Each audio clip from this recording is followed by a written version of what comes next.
In this video, I'd like for you to pay attention to the sound. You can hear the fan blowing in the background, but just barely, because at this particular time the wind is perfect. None of the deer coming through are alerted to my presence at all.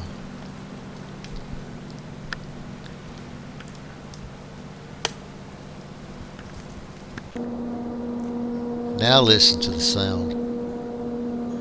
That fan is much louder, and the hum's coming my direction, and the wind has shifted 180. I should have got down out of this tree stand, but sometimes I just want to push my luck and see what comes through. This doe, she nailed me. There's no doubt about she smelt me right here. She don't know where I am or what I'm doing there, but look at how she just knows exactly where the scent's coming from.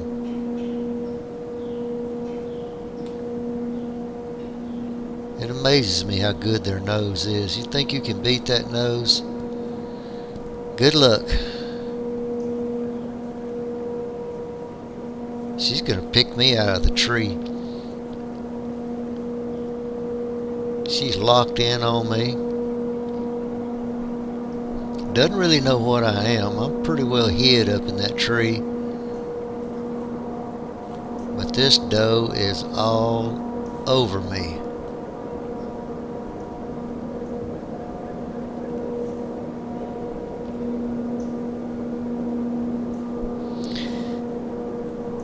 This is later in the morning when the wind shifted.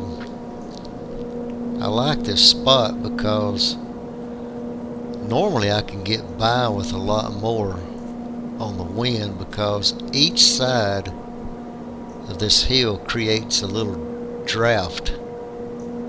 Even when the wind's blowing this direction, sometimes it's hard for them to pick up my scent. It really depends on which side of this little ridge they walk as to whether they can smell me or not. A lot of times they'll cut the far edge, and this ridge makes a pinch together almost like a saddle. And if they're on the far edge when they walk through, then there's a draft that's coming up that side, and it picks the wind up away from their noses, and they don't smell me. It's a 10-yard difference basically. If they're on this side running the top of the ridge, then normally I get busted if the wind's coming this way, because I've got a draft coming up behind me, because I'm in the head of a little hollow, you might say, and it creates a draft coming up the hill from the opposite side, and the wind's pushing it that way, so the dominant wind is from behind me, which is pretty much going to override the draft coming from the other side. But if both are about equal, then this is a hot spot. Deer go through here all day long, and I never get busted. But unfortunately I got busted right now. Now normally this doe would have took off and been gone if she was by herself. Because she's got these fawns with her, she's less likely to blow out of there and just take off running, because, well, she's more cautious with her fawns there. She'll stand her ground a little bit longer. She's determined to figure out where I am, what I'm doing there. She's already picked me out of the tree. Now she's just wanting to leave and make sure her fawns get through. But her curiosity is just off the charts.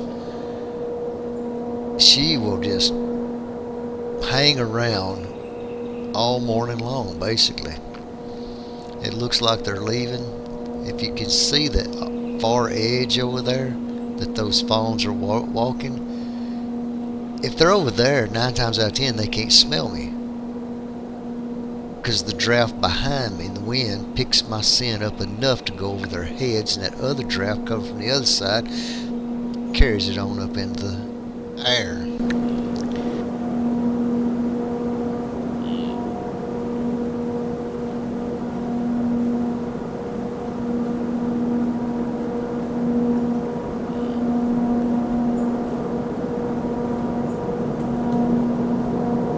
About 40 minutes has gone by and this doe has circled all the way back around. You could hear her grunting, talking to her fawns. She really wants to figure out what I am.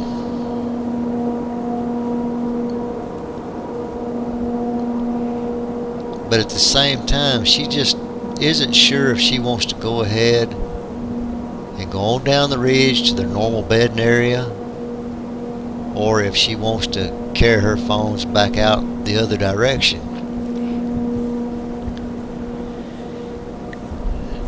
I think the curiosity in this deer is just off the charts, because no doe normally acts like this. I mean, I've seen them. They'll study the wind.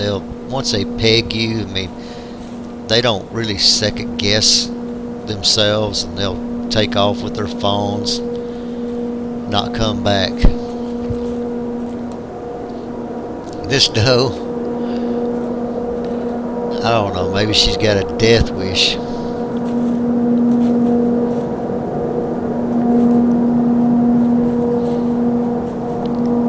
There was a time when I'd have just yelled at her while she was staring at me, just to watch her take off running, scare and get a good laugh out of it.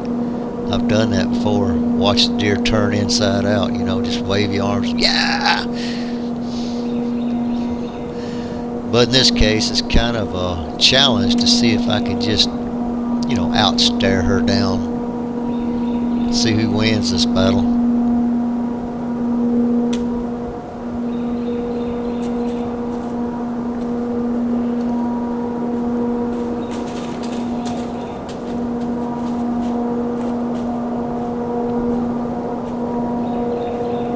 And I think maybe it's about time for her to take her fawns back the other direction. She decided she did not want to go to that bed area. She just does not trust the fact that she smelt something she don't like. She can see something in that tree. She doesn't know what it is. And that knowledge in itself is not going to allow her conscience to let her fawns bed in that particular spot. She feels like there's a danger present, and she's just not going to chance it. So she's going to ease on out.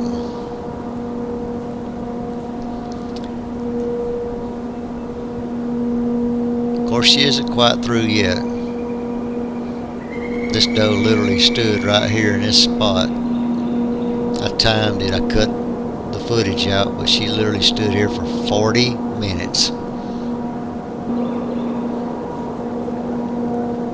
I didn't figure you guys wanted to watch her stand there for 40 minutes, so I cut the video. Go on. You're not going to figure me out. Get on out of here.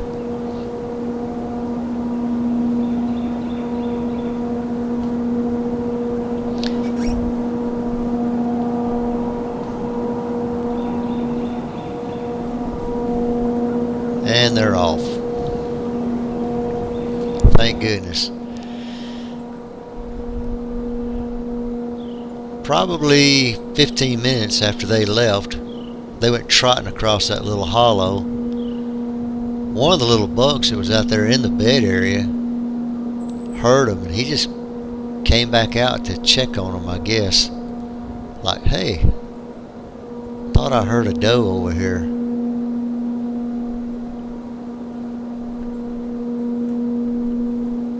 He's looking for them.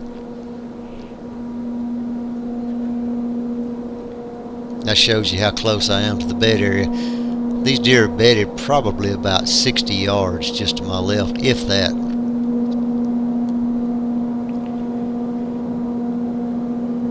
There's a lot of beds out there on that flat too. It's got two little finger ridges that jump off the left and the right side, and a little point on the front. It's like a three-way finger, so they can pick up and move all over the little end of that ridge, whichever direction they want to lay according to the wind direction. He studies them for a little while, and then he goes on back. I think that might have actually been a different buck.